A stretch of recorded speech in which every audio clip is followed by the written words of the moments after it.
Dear students, आज के इस लेक्चर में हम डिस्कस करने वाले हैं क्लास 9 के हीरोन के सूत्र वाले चैप्टर का ये क्वेश्चन है।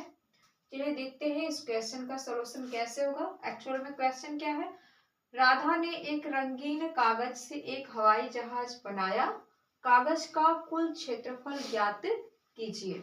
ठीक है, तो ये हवाई जहाज बनाया गया है। ठीक है, हमको इसका क्षेत्रफल निकालना है। यहाँ पे पार्ट बांट दिया गया है, ये फर्स्ट पार्ट है, ये सेकंड है, ये थर्ड है। एक्चुअली मैंने लिखा नहीं, यहाँ पे ये थर्ड पार्ट है, ये फोर्थ है और ये 5 है। ठीक है, यदि हमको इसका पूरा क्षेत्रफल निकालना है तो हमको क्या करना होगा कि इसके सभी पार्ट्स का क्षेत्रफल निकाल करके जोड़ देना होगा। ठीक है, तो यहाँ पे हम लिखेंगे कि कागज का क्षेत्रफल बराबर, यदि पूरे कागज का हमको क्षेत्रफल निकालना है तो सभी पार्ट का क्षेत्रफल निकालना पड़ेगा। तो फर्स्ट पार्ट का क्षेत्रफल प्लस सेकेंड का क्षेत्रफल प्लस थर्ड पार्ट का क्षेत्रफल प्लस 4 पार्ट का क्षेत्रफल प्लस 5 पार्ट का क्षेत्रफल। ठीक है, इन सभी क्षेत्रफल को हमको निकाल करके यहाँ पे जोड़ना पड़ेगा। ठीक है, चलिए क्षेत्रफल निकालते हैं। सबसे पहले ले लेते हैं हम फर्स्ट पार्ट। ठीक है, फर्स्ट पार्ट का क्षेत्रफल निकालते हैं तो देखते हैं इसका क्षेत्रफल कैसे निकलेगा। फर्स्ट पार्ट ये है, ये बन गया हमारा यहाँ पे चित्र। ठीक है, ये दिया है 5 सेमी, तो ये वाली साइड भी हो जाएगी आपकी 5 सेमी। ये वाली साइड, ये साइड कितना दिया 1 सेमी, तो ये कितना होगा 1 सेमी। ठीक है, अब हमको इस त्रिभुज का क्षेत्रफल चाहिए, तो इस त्रिभुज के क्षेत्रफल को निकालने के लिए हम यहाँ पे लगाएंगे हीरोन का सूत्र। ठीक है, तो हीरोन के सूत्र में सबसे पहले हमको निकालना पड़ेगा अर्ध परिमाप। अर्ध परिमाप को हम S से प्रदर्शित करते हैं और S बराबर होता है A plus B plus C by 2, मतलब तीनों भुजाओं का योग बटे 2। ठीक है, तो जोड़ दीजिए 5 प्लस 5 प्लस 1, भाई एक भुजा 5 सेमी, एक भुजा 5 सेमी, एक भुजा 1 सेमी बटा के 2, तो आ जाएगा आपका 11 बटा के 2 सेमी। ठीक है, आगे कैलकुलेट करते हैं। ये हम जगह इसलिए छोड़ रहे हैं क्योंकि जो भी हमारा क्षेत्रफल आएगा वहां पे इसको लिखेंगे। ठीक है, तो S आ गया हमारा कितना भाई 11 बटा के 2 सेमी। अब क्षेत्रफल निकाल लेते हैं फर्स्ट पार्ट का, तो बन जाएगा करड़ी में फॉर्मूला क्या होता है S minus a, S minus b, S minus c. ये हीरोन का सूत्र है। ठीक है, यही है हीरोन का सूत्र। यहाँ पे हम मान को रखते हैं। S का मान कितना आया 11 बटा 2, ब्रैकेट में 11 बटे 2 माइनस ए, कोई भी एक भुजा ले लीजिए, 5 सेमी ले लेते हैं तो जाएगा 5, 11 बटे 2 माइनस 5, 11 बटे 2 माइनस तीसरी भुजा है 1 सेमी तो हो जाएगा 1। ठीक है, तो होगा आपका करड़ी में 11 बटे 2 मल्टीप्लाई बाई, इसको सॉल्व करेंगे।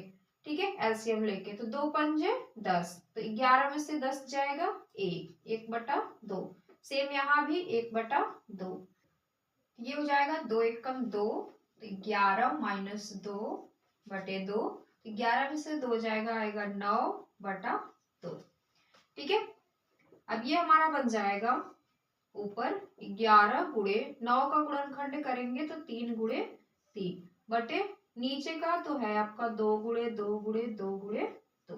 ठीक है, उसके बाद हम इसका करेंगे वर्गमूल, मतलब बनाएंगे जोड़ा।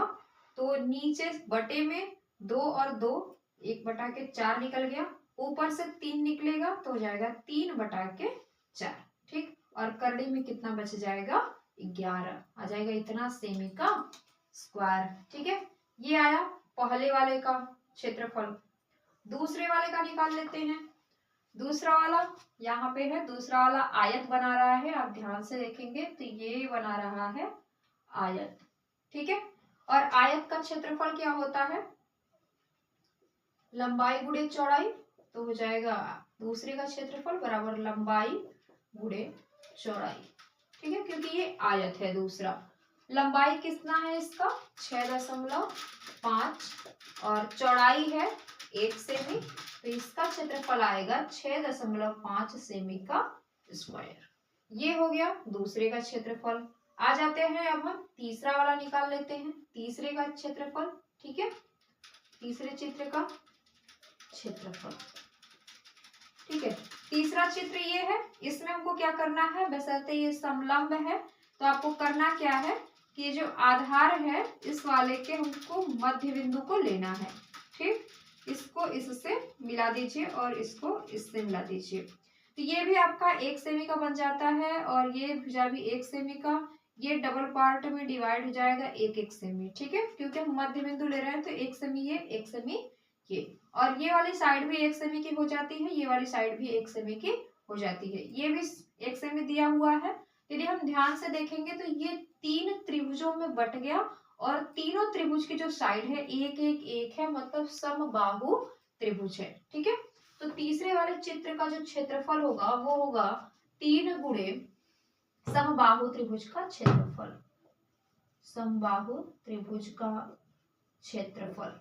तो ये बन जाएगा 3 गुणे समबाहु त्रिभुज का क्षेत्रफल क्या होता है, करड़ी में 3/4 गुणे भुजा का स्क्वायर। तो ये हो जाएगा करड़ी में 3/4 गुणे भुजा का स्क्वायर। भुजा कितने सेमी का, 1 सेमी का है। ठीक है, तो 1 का स्क्वायर, तो ये तो वही आ जाएगा। तो ये बनेगा 3 करड़ी में 3/4 सेमी का स्क्वायर। ये हो गया तीसरे पार्ट का। अब हम बढ़ते हैं चौथे पार्ट में। तो चौथा पार्ट और पांचवा पार्ट दोनों का क्षेत्रफल बराबर होगा। ठीक है, चौथे पार्ट का क्षेत्रफल बराबर पांचवें पार्ट का क्षेत्रफल, क्योंकि शेप दोनों का सेम है। ठीक है, तो हम क्षेत्रफल निकाल लेते हैं। तो पांचवें पार्ट का यदि हम क्षेत्रफल निकालेंगे या चौथे का किसी एक का, तो ये देख रहे हैं बशर्ते ये हमारा बन रहा है समकोण त्रिभुज।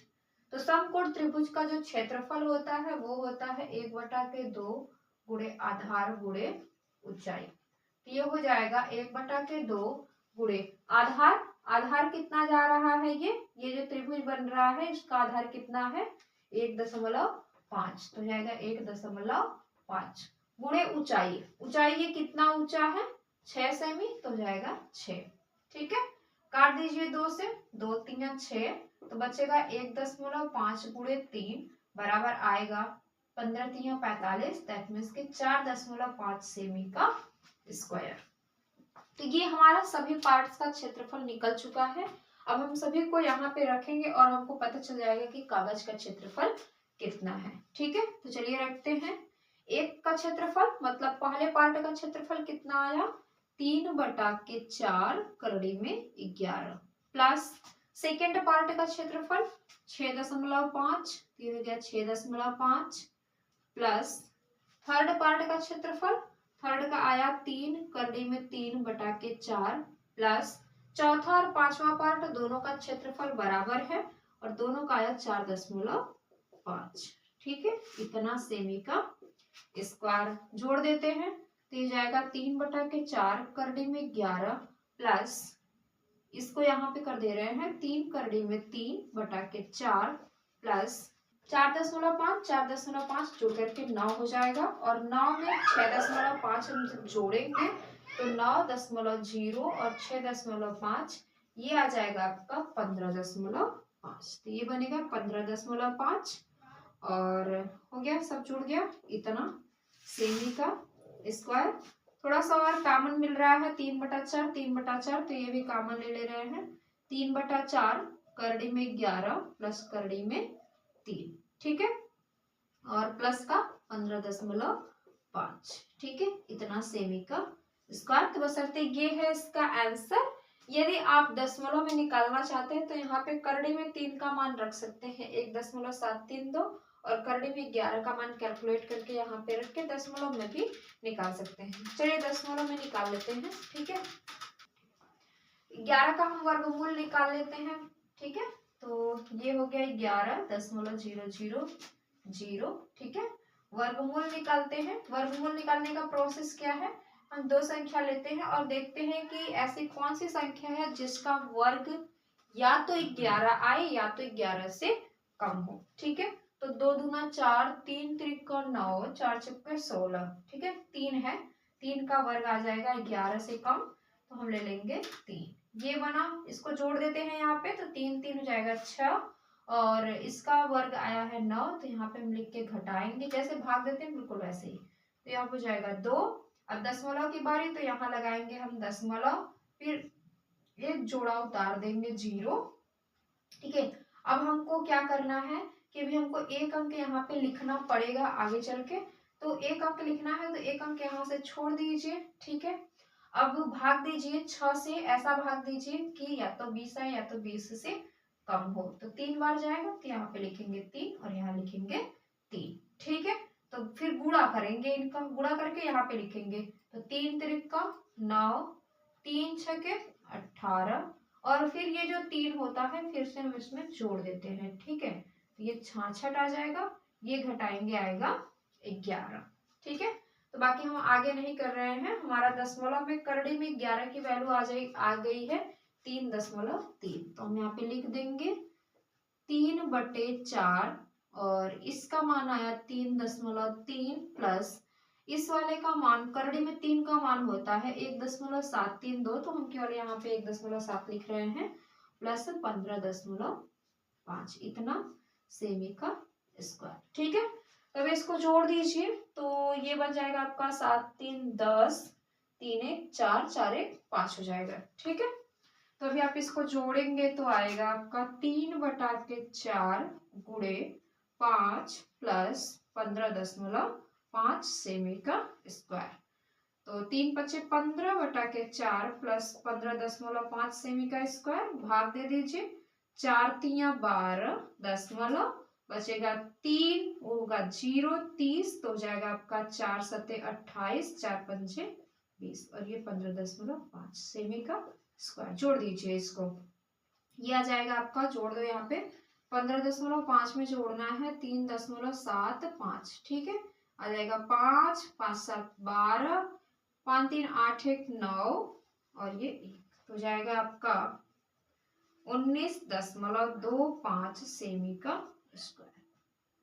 तो ये है आंसर, इसका टोटल कागज का क्षेत्रफल यही है 19.25 सेमी का स्क्वायर। यदि आप यहाँ पे करड़ी में 3 का मान 1.732 रख रहे हैं और इसको और आगे तक लेकर जाएंगे, तो हो सकता है आंसर जो हो वो थोड़ा सा डिफरेंट आ जाए, मतलब ये दशमलव के बाजू वाला थोड़ा सा चेंज हो सकता है, और यहाँ पे कोई दिक्कत नहीं है, ठीक है।